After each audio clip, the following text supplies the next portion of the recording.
This is one of the most ambitious race cars that never got its chance to shine. Born from the minds of Carroll Shelby, Alejandro de Tomaso, Peter Brock, and Fantuzzi, it all had the ingredients of a motorsport icon. But instead of becoming a race winner, it became a what-if story. This is the De Tomaso P70.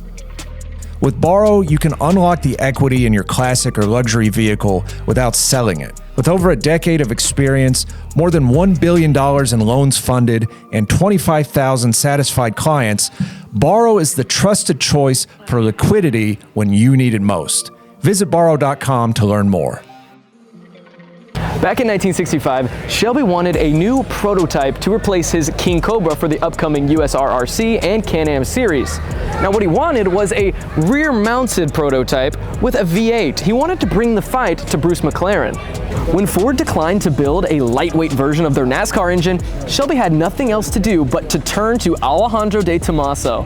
De Tomaso's idea was basically bore out a 289 Ford block to 7 liters and build a new prototype around it.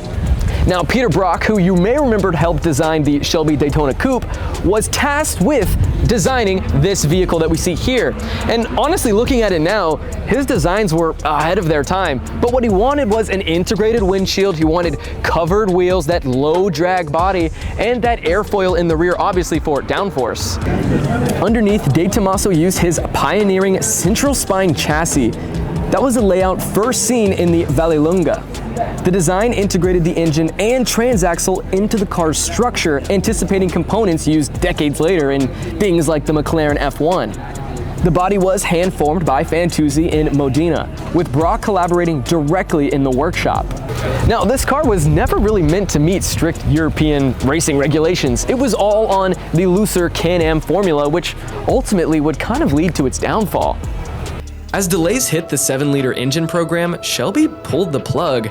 Without the powertrain to compete in Can-Am and with the design too unconventional for Group 7 rules in Europe, the project was suddenly without a home. It didn't help that Shelby was about to take over the GT40 program from Ford.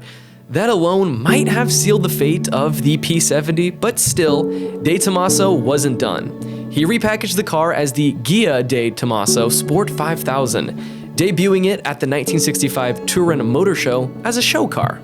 But after the public debut, the P70 sort of vanished. It was stored at the De Tomaso factory, it was disassembled, kind of forgotten for nearly 4 decades. In 2004, French De Tomaso enthusiast Philippe Olchik found the remains, chassis, rear bodywork, seats, and dashboard still tucked away in the factory. He arranged a sale to a Belgian collector, who began the restoration in Modena using original techniques and tooling. A new front body section was fabricated, the suspension and brakes rebuilt, and new period-style wheels cast. For power, a Ford small block V8 was installed, topped with Gurney Westlake heads just like the GT40s that won Le Mans. After an initial debut in unfinished form at the Quail in 2005, the car was sold again in 2013 and received a full Concours-level restoration. Since its rebirth, the De Tomaso P70 has finally earned the attention it has always deserved. It returned to the Quail in 2013 for a Peter Brock tribute and won Motor Trend's Editor Choice Award. It came back again in 2016 and took home Best Post-War Racing Car. The car also made an appearance at the Amelia Island Concours d'Elegance that same year. What started as a scrapped race car project turned into an award-winning restoration, thanks to a global effort to preserve a one-off piece of motorsport history.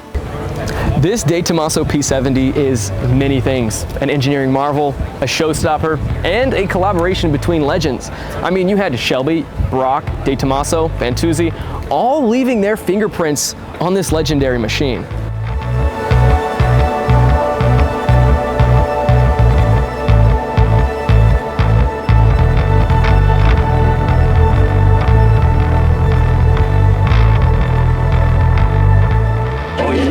Thank you so much for watching. We hope you enjoyed. Remember, if you're in the market for a collector car, going over to our website, classiccars.com. That's our online marketplace with over 38,000 listings live on the site. And you can't forget about our sister website, Auto Hunter. That's going to be our 7-day online auction.